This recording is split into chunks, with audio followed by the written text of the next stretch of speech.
तो कल 14 फरवरी को यानी कि वैलेंटाइंस डे के दिन मार्वल स्टूडियोज ने इस साल की अपनी पहली लाइव एक्शन मूवी को रिलीज कर दिया है एंड इस मूवी का नाम है captain America brave new world, जो कि एमसीयू में कैप्टन अमेरिका फ्रेंचाइजी की चौथी मूवी है। और अगर बात करें इस मूवी की स्पेशलिटी की, तो इस मूवी की खास बात यह है कि इस मूवी के अंदर हमें कैप्टन अमेरिका के साथ साथ कई सारे अलग अलग हल्क्स भी दिखे हैं, यानी कि रेड हल्क और लीडर, और इन जैसे हल्क कैरेक्टर्स की वजह से ये मूवी काफी बढ़िया है। सो इसीलिए आज आप इस वीडियो को पूरा एंड तक जरूर देखना, क्योंकि आज की इस वीडियो में मैं इसी captain America brave new world की पूरी स्टोरी को आप सभी के लिए एक्सप्लेन करने वाला हूँ। सो इसी बात पे वीडियो को लाइक कर देना, और जिन्होंने चैनल को सब्सक्राइब नहीं करा वो जल्दी से चैनल को भी सब्सक्राइब कर लेना, और सब्सक्राइब बटन के बगल के बेल आइकन को भी ऑल पर सेट कर लेना, ताकि आप हमारे चैनल की सारी लेटेस्ट वीडियोस को सबसे पहले देख सके। सो आइए अब हम बिना किसी देरी के आज की इस कमाल की वीडियो को स्टार्ट करते हैं।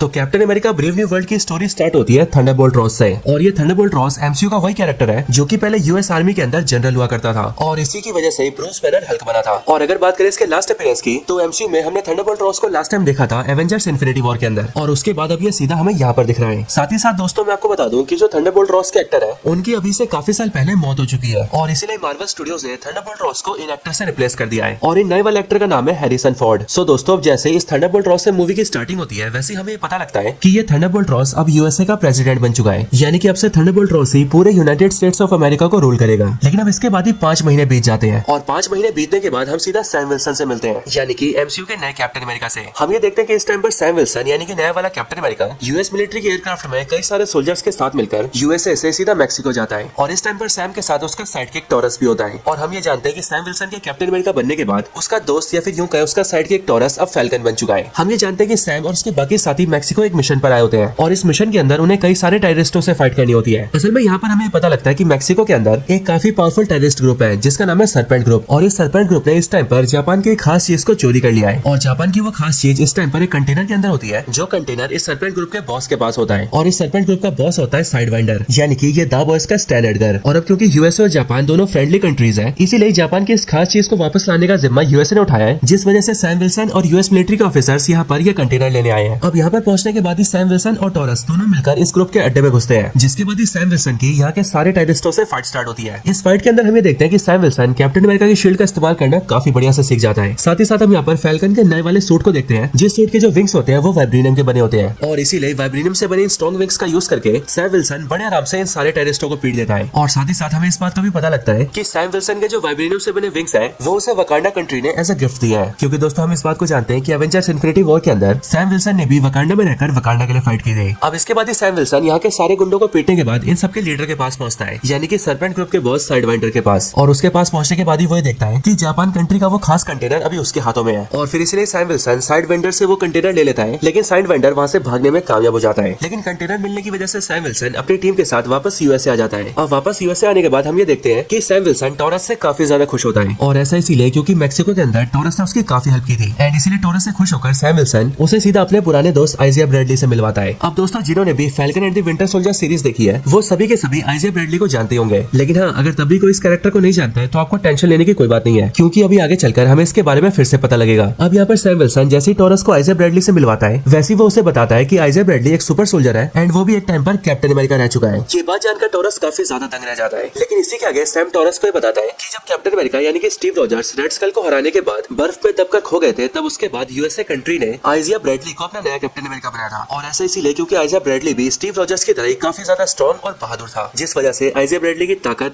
बहादुरी और देशभक्ति को देखकर उसे स्टीव रॉजर्स के बाद कैप्टन अमेरिका बनाया गया। लेकिन कैप्टन अमेरिका बनने के कुछ टाइम बाद ही आइजिया ब्रैडली को 30 सालों के लिए जेल में डाल दिया गया, और फिर 30 साल जेल काटने के बाद ही वो आजाद हुए। अब टॉरस जैसे इस बात को सुनता है वैसे वो काफी ज्यादा दंग रह जाता है, और इसीलिए वो आइजिया ब्रैडली से पूछता है कि आखिरकार आपके साथ ऐसा क्यों हुआ, और जब आप एक कैप्टन अमेरिका थे तो यूएसए ने आपको 30 सालों के लिए जेल में क्यों डाला। ये बात सुनने के बाद ही आइजिया ब्रैडली टॉरस को बताता है कि जब स्टीव रॉजर्स के बाद उसे कैप्टन अमेरिका बनाया गया तब उसने कई सारे सक्सेसफुल मिशंस किए, और हर बार अपने कई सारे साथियों की जान बचाई, और इसीलिए मेरी पॉपुलैरिटी बढ़ने लगी। लेकिन यूएसए की गवर्नमेंट ये कभी नहीं चाहती थी कि एक ब्लैक आदमी एक फेमस सुपर हीरो बने, और इसीलिए यूएसए की गवर्नमेंट ने मुझे अचानक से अरेस्ट कर लिया और मुझे जेल में डालकर 30 सालों तक मेरे ऊपर एक्सपेरिमेंट करते रहे, और 30 सालों के बाद ही मुझे जेल से आजादी मिली। और इसी वजह से मैं अपने देश से तो प्यार करता हूँ, लेकिन मुझे इस यूएसए देश की सरकार से बहुत नफरत है। हालांकि इन सारी बातों को जानने के बाद ही टॉरस, सैम विल्सन और आइजिया ब्रैडली तीनों काफी बातचीत करते हैं, और टॉरस और ब्रैडली की भी दोस्ती काफी अच्छी हो जाती है। लेकिन फिर तभी अचानक से सैम विल्सन को एक फोन आता है, और फोन उठाने पर सैम विल्सन को ये पता लगता है कि प्रेसिडेंट ऑफ यूएसए यानी कि थंडरबोल्ट रॉस ने व्हाइट हाउस के अंदर एक मीटिंग और एक पार्टी रखी है और इस मीटिंग प्लस पार्टी के अंदर सैम विल्सन को भी इनवाइट किया जा रहा है। अब वैसे दोस्तों जो लोग व्हाइट हाउस के बारे में नहीं जानते उन सबको मैं बता दूं कि जिस तरह से हमारे इंडिया कंट्री के अंदर हमारे प्रेसिडेंट हाउस में रहते हैं, वैसे यूएसए के प्रेसिडेंट व्हाइट हाउस में रहते हैं और यही व्हाइट हाउस उनका ऑफिस भी होता है। अब मीटिंग का इन्विटेशन मिलने के बाद ही हम ये देखते हैं कि सैम विल्सन जल्दी से तैयार होता है और आइजा ब्रैडली एंड टॉरस दोनों को साथ लेकर सीधा व्हाइट हाउस जाता है, यानी कि ये तीनों के तीनों पार्टी ज्वाइन करते हैं। यहाँ व्हाइट हाउस आने के बाद ही सैम विल्सन की मुलाकात प्रेसिडेंट से होती है, यानी कि थंडरबोल्ट रॉस से। और सैम विल्सन से मिलने के बाद ही थंडरबोल्ट रॉस उससे कहता है कि वो सैम विल्सन से बहुत ज्यादा खुश है क्योंकि उसने मेक्सिको के अंदर अपने मिशन को काफी बढ़िया तरीके से पूरा किया है और जापान की जो चीज सरपेंट ग्रुप ने चुरा ली थी वो भी सैम विल्सन बड़े आराम से वापस ले आए हैं। अब इसके बाद कुछ टाइम बाद ही सीन शिफ्ट होता है और हम सीधा व्हाइट हाउस के मीटिंग हॉल को देखते हैं। हम ये देखते हैं कि इस मीटिंग के अंदर सैम विल्सन, आइजा ब्रैडली, टॉरस और उनकी तरह और सारे गेस्ट तो होते ही हैं, लेकिन उन्हीं सबके साथ साथ यहाँ पर थंडरबोल्ट रॉस और उसके अलावा दुनिया भर के काफी सारी कंट्रीज के हेड भी होते हैं, जैसे कि जापान के प्राइम मिनिस्टर, फ्रांस के प्राइम मिनिस्टर और साथ ही साथ यहाँ पर इंडिया के प्राइम मिनिस्टर भी होते हैं। और ये इंडिया के प्राइम मिनिस्टर देखने में काफी हद तक पीएम मोदी जैसे लग रहे होते हैं। लेकिन अब इसके बाद ही यूएसए के प्रेसिडेंट यानी कि थंडरबोल्ट रॉस इस मीटिंग को स्टार्ट करता है और वो सभी से कहता है कि आज से काफी टाइम पहले इंडियन ओशन के अंदर एक नए आइलैंड का जन्म हुआ है जिसका नाम है सेलेस्टियल आइलैंड। और दोस्तों ये सेलेस्टियल आइलैंड और कोई नहीं बल्कि टियामत द सेलेस्टियल होता है, जिसके उभरते हुए इमर्जेंस को इटर्नल्स ने रोक दिया था, लेकिन इसके सख्त होने की वजह से ये एक आइलैंड जैसा बन गया। और उसी की बात करते हुए थंडरबोल्ट रॉस सबसे कहता है कि जब इंडियन ओशन के अंदर इस सेलेस्टियल आइलैंड का इमरजेंस हुआ तब दुनिया की सारी कंट्रीज का ध्यान इस पर गया और इस आइलैंड पर आकर बहुत सारी कंट्रीज ने रिसर्च किया एंड फिर जाकर हमें पता लगा कि ये आइलैंड एक नए तरह के मेटल से बना है, एक ऐसा मेटल जो कि पूरी दुनिया में कहीं नहीं पाया जाता, लेकिन ये मेटल वकांडा के वाइब्रेनियम से भी ज्यादा स्ट्रॉन्ग है और इस मेटल का नाम है एडमेंटियम। लेकिन जैसे एडमेंटियम के बारे में दुनिया को पता लगा वैसे उसे हथियाने की होड़ मच गई और इसीलिए कई सारे देशों के बीच अनबन होने लगी। लेकिन तब जाकर हमारा देश यानी कि यूएसए सामने आया और हमने इन सारे देशों का संगठन बनाने का फैसला लिया और हमने ये डिसाइड किया कि हम ये सारे देश एक साथ मिल जाएं और साथ मिलकर उस सारे एडमेंटियम को आपस में बांट लें ताकि सभी को एडमेंटियम भी मिल जाए और किसी के बीच टकरार ना हो। और आज के दिन इस मीटिंग में हम सारे देश मिलकर उसी प्रस्ताव को पास करने आए हैं। अब इसके साथ ही थंडरबोल्ट रॉस यहाँ पर ये भी कहता है कि हमारे मित्र देश जापान ने इस सेलेस्टियल आइलैंड पर पाए जाने वाले एडमेंटियम पर काफी अच्छी रिसर्च की थी और उन्होंने एडमेंटियम के प्योर फॉर्म को अचीव कर लिया था, लेकिन उसी प्योर एडमेंटियम को सरपेंट ग्रुप ने चोरी कर लिया, जिसके बाद हमारे कैप्टन अमेरिका ने मैक्सिको जाकर जापान के उस एडमेंटियम से भरे कंटेनर को उनसे वापस ले लिया और इसके लिए वो यहाँ पर कैप्टन अमेरिका को थैंक यू बोलता है। लेकिन दोस्तों इन सब चीजों के दौरान ही हम ये देखते हैं कि यहाँ इस मीटिंग में अचानक से जोर जोर से गाना बजने लगता है और गाना बजने के साथ ही आइजा ब्रैडली खड़ा होता है और वो पास में खड़े गार्ड की बंदूक छीनकर उस बंदूक से सीधा थंडरबोल्ट रॉस पर फायरिंग कर देता है। और सिर्फ आइजा ब्रैडली नहीं बल्कि वहाँ व्हाइट हाउस में खड़े यूएसए के 4 सोल्जर्स भी सामने आते हैं एंड वो लोग भी अपनी गन्स निकालकर फायरिंग करना स्टार्ट कर देते हैं। हालांकि इस फायरिंग से थंडरबोल्ट रॉस बच जाता है, जिसके बाद सैम विल्सन जल्दी से आइजा ब्रैडली को कंट्रोल करता है और वो आइजा ब्रैडली के हाथों से गन छीनने की कोशिश करता है, जिसके बाद आइजा ब्रैडली और बाकी के वो 4 सोल्जर सभी से फाइट करने लगते हैं। अब इसी फाइट के दौरान यहाँ पर एक लड़की की एंट्री होती है जो कि अब बिल्कुल ही ब्लैक विडो की तरह फाइट करती है और वो एक एक करके सभी शूटर्स को ढेर कर देती है। एंड हमें इस लड़की के बारे में पता लगता है कि इस लड़की का नाम रूथ है और ये यूएसए के प्रेसिडेंट यानी कि थंडरबोल्ट रॉस की पर्सनल सिक्योरिटी एडवाइजर है, यानी कि उसकी पर्सनल बॉडीगार्ड। और ये लड़की एक्चुअल में एक इजरायली है जिसने की रशिया के रेड रूम से ट्रेनिंग ली है, यानी कि दोस्तों ये सच की ब्लैक विडो है। अब इसके बाद हम ये देखते हैं कि ये रूथ, सैम विल्सन और बाकी सारे गार्ड्स मिलकर 5 शूटर्स को पकड़ लेते हैं और इन सबके पकड़े जाने के बाद ही सैम सीधा आइजा ब्रैडली के पास आता है एंड वो उससे पूछता है कि आखिर यार उसने ऐसा क्यों किया और ऐसी क्या वजह थी जिस वजह से आइजा ब्रैडली ने सीधा यूएसए के प्रेसिडेंट पर गोलियां चला दी। बट दोस्तों सैम के ऐसा पूछने पर हम ये देखते हैं कि आइजा ब्रैडली को इस बारे में कुछ भी याद नहीं होता है और इसीलिए वो सैम से कहता है कि मैंने कुछ भी नहीं किया है और तुम जो कह रहे हो वैसा मुझे कुछ भी याद नहीं है। और दोस्तों जिस तरह से बकी बांस विंटर सोल्जर बनकर जो भी कांड करता है वो उसे याद नहीं रहता है, बिल्कुल वैसे यहाँ पर आइजा ब्रैडली को देखकर भी लगता है, क्योंकि यहाँ पर इसे भी थंडरबोल्ट रॉस के ऊपर की जाने वाली फायरिंग के बारे में कुछ भी याद नहीं होता है। लेकिन अब क्योंकि इसने काफी बड़ा जुर्म किया होता है इसलिए आइजा ब्रैडली को अरेस्ट करके सीधा जेल में डाल दिया जाता है। बट उसके जेल में जाने के बाद ही सैम उससे मिलने आता है और वो आइजा ब्रैडली से कहता है कि मैं जानता हूँ कि तुम ऐसे बिल्कुल भी नहीं हो और तुम यूएस के प्रेसिडेंट पर कभी भी गोली नहीं चलाओगे और इसीलिए मैं तुमसे वादा करता हूँ कि मैं इस बारे में जानकर रहूंगा कि ये सब किसने करवाया है और फिर उसके बाद मैं बहुत ही जल्द तुम्हें जेल से बाहर निकाल लूंगा। अब सैम विल्सन को भी ये पता था कि आइजा ब्रैडली निर्दोष है और हो ना हो प्रेसिडेंट पर होने वाले हमले के पीछे कोई और है और फिर इसलिए सैम विल्सन सीधा टॉरस से मिलता है एंड उसके साथ मिलकर उस मीटिंग की पूरी सीसीटीवी की फुटेज देखता है और इस फुटेज में उन दोनों को काफी सारी अजीब चीजें दिखती है। जैसे कि सबसे पहले वो लोग देखते हैं कि मीटिंग में जब आइजा ब्रैडली अपना फोन यूज कर रहा था तब अचानक से उसका फोन व्हाइट कलर में ब्लिंक होने लगा था और ऐसी सेम चीज उन 4 सोल्जर्स के साथ भी हुई थी जिन्होंने की आइजा ब्रैडली के साथ मिलकर फायरिंग की थी। साथ ही साथ वो लोग यहाँ पर यह भी नोटिस कर लेते हैं कि उन 5 ने मीटिंग में फायरिंग तभी स्टार्ट की थी जब वहाँ पर गाना चला था और इसलिए ये दोनों श्योर हो जाते हैं कि मीटिंग में इन 5 ने जो भी किया वो इनसे किसी ने करवाया था और इसलिए यहाँ पर सैम टॉरस के साथ ये प्लान करता है कि वो उस बंदे को ढूंढ कर ही रहेगा जिसने ये सब किया है। लेकिन ये सब डिसाइड करने के बाद ही जैसे सैम विल्सन बाहर आता है और अपनी कार लेकर कुछ काम करने जाता है वैसे ही रास्ते में उससे सरपेंट ग्रुप का लीडर साइडवाइंडर घेर लेता है एंड वो उसकी गाड़ी पर हमला कर देता है। लेकिन सैम विल्सन उससे फाइट करता है एंड वो उसे पीटकर कैप्चर कर लेता है, जिसके बाद ही सैम विल्सन को ये पता लगता है कि अब क्योंकि सैम विल्सन ने मैक्सिको में जाकर सरपेंट ग्रुप के कई सारे मेंबर्स को मार दिया था और साइडवाइंडर के हाथों से जापान का कंटेनर भी छीन लिया था, इसलिए साइडवाइंडर ने ये सब अपना बदला लेने के लिए किया है। लेकिन यहाँ पर सैम विल्सन जैसे साइडवाइंडर को हराकर उसे चित करता है वैसे वहीं पर उसे एक फोन कॉल आता है और फोन कॉल उठाने के बाद ही सैम विल्सन को ये पता लगता है कि कोई शख्स तक सैम विल्सन पर नजर रख रहा है, क्योंकि वो आदमी सैम से फोन पर ये कहता है कि तुमने इसे तो यहाँ पर हरा दिया है, लेकिन अब आगे जो होने वाला है तुम उसमें से किसी भी चीज को रोक नहीं सकते हो। और फिर ये बोलकर वो आदमी फोन काट देता है। इस फोन के कटने के बाद सैम जल्दी से टोरस के पास आता है और वो टोरस से बोलकर इस फोन कॉल को ट्रैक करवाता है, जिसके बाद जाकर उन्हें पता लगता है कि ये कॉल उन्हें एक पुराने गवर्नमेंट फैसिलिटी से आई है, जो गवर्नमेंट फैसिलिटी एक दूर वीराने जंगल में है। लेकिन सैम और टोरस बिल्कुल भी टाइम वेस्ट नहीं करते एंड वो जल्दी से जाकर सीधा उस गवर्नमेंट फैसिलिटी में जाते हैं। वहाँ पहुंचने के बाद उन दोनों को पता लगता है कि ये गवर्नमेंट फैसिलिटी सिर्फ एक दिखावे के लिए है, क्योंकि एक्चुअल में ये एक रिसर्च एरिया है जहाँ पर थंडरबोल्ट रॉस इलीगल एक्सपेरिमेंट्स करवाता है। और ये एक्सपेरिमेंट्स वो तब से करवाता आ रहा है जब वो आर्मी के अंदर जनरल था। लेकिन अब यहाँ पर सैम और टोरस को जैसी सारी बातें पता लगती है, वैसे उन सबके सामने नए कैरेक्टर की एंट्री होती है और ये कैरेक्टर होता है सैमुअल स्टन्स, यानी कि द लीडर। अब द लीडर को देखकर सैम विल्सन और टोरस दोनों काफी दंग रह जाते हैं, क्योंकि आज ऑफ कोर्स द लीडर भी हल्क की तरह पूरा ग्रीन था और उसके सर का भेजा फ्राई हो चुका था। यहाँ पर लीडर को देखकर सैम उससे पूछता है कि आखिरकार तुम कौन हो और आखिरकार तुम ये सारी चीजें क्यों करवा रहे हो। और हाँ, मैं ये भी जानता हूँ कि हो ना हो प्रेसिडेंट पर होने वाले हमले में तुम्हारा हाथ जरूर है। अब सैम की सारी बातें सुनकर लीडर उससे कहता है कि एक्चुअल में मेरा नाम सैमुअल स्टन्स है और मैं एक साइंटिस्ट हुआ करता था, लेकिन जब एक बार ब्रूस बैनर ने मेरे पास आकर मदद मांगी तब उसकी मदद करने के दौरान उसका गामा रेडिएशन वाला ब्लड मेरे सर पे गिर गया और वह मेरे सर के जख्म के जरिए सीधा मेरी बॉडी में आ गया, जिस वजह से मैं ऐसा बन गया। हालांकि ऐसा होने से मेरा चेहरा और मेरी बॉडी तो खराब हो गए, लेकिन उस वजह से मेरा दिमाग बहुत ज्यादा एडवांस हो गया और मैं बहुत ही ज्यादा स्मार्ट और इंटेलिजेंट बन गया। लेकिन जैसे ही मेरे बारे में थंडरबोल्ट रॉस को पता लगा, वैसे उसने मुझे कैप्चर कर लिया और उसने मेरे पर कई सारे एक्सपेरिमेंट्स किए। उस दौरान मैं उससे कहता रह गया कि वो मुझे आजाद कर दे, लेकिन तब उसने मुझसे ये कहा कि ये सारे काम यूएस की गवर्नमेंट करवा रही है और इसीलिए वो चाह कर भी मुझे छोड़ नहीं सकता है। लेकिन हाँ, उसने मुझसे ये वादा किया कि जिस दिन वो यूएसए का प्रेसिडेंट बनेगा उसी दिन वो मुझे आजाद कर देगा। लेकिन प्रेसिडेंट बनने के बाद भी उसने मुझे कभी आजाद नहीं किया और वो लगातार मेरे पर एक्सपेरिमेंट्स करवाता ही रहा और इसीलिए जो मेरे पर एक्सपेरिमेंट कर रहा था मैंने उसे जान से मार दिया। एंड फिर मैंने ये डिसाइड किया कि मैं थंडरबोल्ट रॉस का असली इवल चेहरा दुनिया के सामने लेकर आऊंगा, ताकि पूरी दुनिया को पता चल सके कि थंडरबोल्ट रॉस असलियत में कैसा इंसान है। और फिर इसी तरीके से मैं थंडरबोल्ट रॉस से अपना बदला लूंगा। और फिर ऐसा करने के लिए मैंने साइड वाइंडर को एक कॉन्ट्रैक्ट दिया कि वो जापान के कंटेनर को चोरी कर ले, और ऐसा करने के लिए मैंने साइड वाइंडर को CIA के अकाउंट से पैसे भेजे, ताकि जब जापान को इस बारे में पता लगे तब जापान को समझ में आए कि ये सारी चीजें थंडरबोल्ट रॉस ने करवाई है। अब दोस्तों मैं आपको बता दूं कि यहाँ पर लीडर ने जिस CIA का नाम लिया है वो CIA यूएसए की एजेंसी है, जिसका नाम है सेंट्रल इन्वेस्टिगेशन एजेंसी, और ये CIA हमारे देश के रॉ की तरह ही काम करती है। अब यहाँ पर ये सारी बातें जानने के बाद ही सैम विल्सन को ये भी पता लग जाता है कि अभी कुछ टाइम पहले उसे जिसने फोन कॉल किया था वो भी उसे लीडर नहीं किया था, और अब इसीलिए सैम विल्सन लीडर की इन सारी बातों को जानने के बाद ही ये समझ जाता है कि ये जो भी गड़बड़ियां हो रही है उन सब के पीछे लीडर का हाथ है, और इसीलिए उसके लिए लीडर को पकड़ना बहुत जरूरी है। लेकिन अब यहाँ पर सैम विल्सन जैसे लीडर को पकड़ने की कोशिश करता है, वैसे लीडर इस फैसिलिटी के सारे गार्ड्स को अपने गाना सुनाकर हिप्नोटाइज कर देता है और उन्हें अपने वश में करके वो उन सभी को सैम विल्सन और टोरस पे छोड़ देता है, और इस मौके का फायदा उठाकर लीडर वहाँ से भाग जाता है। जिसके बाद सैम विल्सन और टोरस इन सारे गार्ड्स का किसी तरह से सामना करते हैं एंड फिर वो लोग भी वहाँ से निकल जाते हैं। अब दोस्तों इसके अगले सीन में हम ये देखते हैं कि लीडर अपने प्लान में कामयाब हो जाता है, क्योंकि जापान कंट्री को ये पता लग जाता है कि उनके एडमेंटियम के कंटेनर को चोरी करने के लिए साइड वाइंडर को अमेरिका के CIA ने पैसे भेजे थे, और इसीलिए इस बात को जानकर जापान कंट्री का PM ये समझ जाता है कि उनके साथ ये जो भी कुछ हुआ ये सब एक चाल है, और ये चाल उनके साथ थंडरबोल्ट रॉस ने खेली है। और फिर इसके बाद जापान का PM ये डिसाइड करता है कि उसने एडमेंटियम को लेकर यूएसए के साथ जो गठबंधन किया था वो उसे तोड़ देता है और वो अपनी मिलिट्री को सीधा सेलेस्टियल आइलैंड पर भेज देता है, ताकि इस तरीके से यूएसए से पहले जापान सारे एडमेंटियम को अपने काबू में कर ले। लेकिन अब इधर यूएसए के अंदर जैसे यूएस की इंटेलिजेंस को ये पता लगता है कि जापान कंट्री सारे एडमेंटियम को हासिल करने के लिए सेलेस्टियल आइलैंड पर जा रहा है, वैसे वो इस बारे में जल्दी से थंडरबोल्ट रॉस को बताते हैं। जिसके बाद ये बात जानते हैं थंडरबोल्ट रॉस जल्दी से ऑर्डर देता है और अपनी मिलिट्री को लेकर भी सीधा इंडियन ओशन की तरफ निकल जाता है, ताकि जापान कंट्री से पहले वो सेलेस्टियल आइलैंड पर पहुंच जाए और सारे एडमेंटियम को अपने काबू में ले ले। और अब क्योंकि दोस्तों जापान और यूएसए जैसी दो बड़ी बड़ी कंट्रीज की मिलिट्री एक दूसरे के आमने सामने आकर खड़ी हो जाती है, इसीलिए पूरी दुनिया के न्यूज चैनल्स में ये बात फैल जाती है कि शहर से एडमेंटियम को लेकर जापान और यूएसए के बीच वॉर होने वाली है। अब इधर ये सारी बात जैसी सैम और टोरस को पता लगती है, वैसे वो लोग भी जल्दी से अपने सूट पे सूट अप होते हैं और तेजी से सीधा सेलेस्टियल आइलैंड की ओर निकल जाते हैं। यहाँ पर आने के बाद ही सैम विल्सन थंडरबोल्ट रॉस का वॉरशिप देखता है और इसीलिए वो जल्दी से उसके अंदर आता है एंड वो रॉस से मिलता है। यहाँ पर सैम विल्सन थंडरबोल्ट रॉस को समझाता है कि वो ऐसा ना करे, क्योंकि यहाँ पर एक भी गलत कदम उठाने की वजह से दोनों देशों के बीच वॉर हो सकती है। बट इन दोनों की बातचीत के दौरान ही हम दूसरी साइड लीडर को देखते हैं, जो कि सैम विल्सन से बचकर भागने के बाद सीधा घर में घुसता है और वहाँ पर एक फोन लेकर यूएस के दो पायलट्स के वायरलेस को हैक कर लेता है, और ये दोनों पायलट्स इस टाइम पर सेलेस्टियल आइलैंड के पास ही होते हैं, और इसीलिए लीडर फोन से दूर रहकर उन दोनों को अपने वश में कर लेता है और उन दोनों से जापान पर हमला करने के लिए कहता है। जिसके बाद ही यूएस के दोनों पायलट्स अपने एयरक्राफ्ट्स को लेते हैं और यूएस के वॉरशिप्स के ऊपर हमला कर देते हैं। ये देखकर जापान को ऐसा लगता है कि यूएसए ने फायरिंग स्टार्ट कर दी है और शायद से ये वॉर की शुरुआत हो चुकी है, एंड इसीलिए इसके रिस्पॉन्स में जापान भी अपने दो एयरक्राफ्ट्स भेजता है, जिसके बाद चारों एयरक्राफ्ट्स के बीच फाइट होने लगती है। बट ये देखकर सैम विल्सन और उसका दोस्त टोरस जल्दी से वहां पर आते हैं और वो यूएसए के दोनों एयरक्राफ्ट्स को रोककर उन दोनों के पायलट्स को बाहर निकाल लेते हैं। जिसके बाद सैम विल्सन जापान को ये समझा देता है कि ये कोई वॉर नहीं है, बल्कि यहाँ पर उनके दो सोल्जर्स ने बिना परमिशन के फायरिंग कर दी थी, और फिर इसीलिए हम ये देखते हैं कि यूएसए और जापान दोनों के बीच की वॉर जो कि होने वाली थी वो रुक जाती है और दोनों देश अपनी अपनी मिलिट्री लेकर अपने अपने देश वापस आ जाते हैं। इधर सैम विल्सन भी अपने यूएसए वापस आ जाता है। लेकिन दोस्तों वहाँ सेलेस्टियल आइलैंड के ऊपर सैम का दोस्त टोरस लड़ने की वजह से काफी घायल हो गया था, और इसलिए सैम उसे जल्दी से हॉस्पिटल ले जाता है और वहाँ पर उसका इलाज करवाता है। अब दोस्तों हॉस्पिटल के अंदर ही बकी की एंट्री होती है, यानी कि विंटर सोल्जर की, और विंटर सोल्जर यानी कि बकी बास यहाँ पर सैम से मिलने आया होता है एंड वो सैम से कहता है कि उसकी लड़ाई के बारे में उसने न्यूज में देखा था। लेकिन यहाँ पर सैम से मिलने के बाद ही वो थोड़ी देर में वहाँ से चला जाता है और उसके जाते टाइम हमें पता लगता है कि बकी यूएसए के अंदर एक पॉलिटिशियन बन गया है। लेकिन अब इन सारी चीजों के बाद हम ये देखते हैं कि यूएसए का प्रेसिडेंट यानी कि थंडरबोल्ट रॉस एक प्रेस कॉन्फ्रेंस रखता है और ये प्रेस कॉन्फ्रेंस इसलिए रखी जाती है ताकि एडमिंटन को लेकर जापान और यूएसए के बीच जो टेंशन हो गए थे और दुनिया को ऐसा लग रहा था कि जापान और यूएसए लड़ने वाले हैं, उन सारी चीजों को पूरी दुनिया के सामने क्लियर किया जा सके। इसी प्रेस कॉन्फ्रेंस के अंदर हम ये देखते हैं कि यहाँ पर सैम भी प्रेजेंट होता है और इसीलिए यहाँ पर सैम विल्सन से मिलने के लिए लीडर आता है। यहाँ लीडर सैम विल्सन से मिलकर उससे कहता है कि मैंने यूएसए और जापान को लड़वाने का काफी अच्छा प्लान बनाया था और मेरे इस प्लान के जरिए मैं थंडरबोल्ट रॉस की सच्चाई पूरी दुनिया के सामने ले आता कि वो कितना ज्यादा ईवल है, लेकिन सिर्फ तुम्हारी वजह से मेरा ये पूरा प्लान फेल हो गया। लेकिन तुम फिक्र मत करो क्योंकि मैं अभी भी थंडरबोल्ट रॉस की सच्चाई पूरी दुनिया के सामने लाकर रहूंगा और मैं ये पूरी दुनिया को दिखाकर रहूंगा कि थंडरबोल्ट रॉस कितना ज्यादा ईवल और बुरा इंसान है। अब दोस्तों इसी दौरान हमें पता लगता है कि असल में थंडरबोल्ट रॉस को काफी साल पहले से एक खतरनाक बीमारी थी, एक ऐसी बीमारी जिसकी वजह से उसकी मौत होने वाली थी और डॉक्टर्स भी थंडरबोल्ट रॉस को बचाने में फेल हो गए थे। लेकिन जब थंडरबोल्ट रॉस ने इस बारे में लीडर को बताया तब लीडर ने अपने तेज दिमाग की मदद से थंडरबोल्ट रॉस की बीमारी का इलाज ढूंढ लिया और उसके लिए खास तरह की दवाई को इन्वेंट किया, जिस दवाई की एक गोली थंडरबोल्ट रॉस रोज खाता है। लेकिन थंडरबोल्ट रॉस को ये पता नहीं था कि लीडर हर बार उसकी दवाई में गामा रेडिएशन मिलाता था और उस दवाई को थंडरबोल्ट रॉस सालों से ले रहा है। इसी वजह से अभी थंडरबोल्ट रॉस की बॉडी के अंदर बहुत ही ज्यादा गामा रेडिएशन भर चुका है और इतने सारे गामा रेडिएशन की वजह से क्या होता है इसका आंसर हमें यहीं पर मिल जाता है, क्योंकि यहाँ पर हम ये देखते हैं कि इसी प्रेस कॉन्फ्रेंस के दौरान ही थंडरबोल्ट रॉस देखते देखते रेड हल्क बन जाता है और वो बेकाबू होकर सारी चीजें तोड़ने फोड़ने लगता है और आसपास का कोई भी सोल्जर उसे रोक नहीं पाता है। लेकिन फिर ये चीज देखने के बाद सैम विल्सन सबसे पहले तो सोल्जर्स के हाथों द लीडर को अरेस्ट करवाता है एंड देन वो जल्दी से रेड हल्क को रोकने के लिए आता है, जिसके बाद ही रेड हल्क और सैम विल्सन दोनों के बीच एक बहुत ही खतरनाक फाइट होती है। लेकिन इस फाइट में हम क्लियरली देखते हैं कि रेड हल्क बहुत ही ज्यादा पावरफुल है और इसीलिए इस फाइट के अंदर रेड हल्क कैप्टन अमेरिका की शील्ड को जमीन में गाड़ देता है और उसके वाइब्रेनियम से बने दोनों पंखों को भी तोड़ देता है, जिस वजह से सैम विल्सन निहत्था हो जाता है। लेकिन तब उसके बाद ही वो थंडरबोल्ट रॉस को रोकने के लिए उसके सामने उसकी बेटी बेटी रॉस का नाम लेता है और वो थंडरबोल्ट रॉस से कहता है कि वो ऐसा इंसान नहीं है जो कि दूसरों को नुकसान पहुंचाए। साथ ही साथ वो उसे ये भी कहता है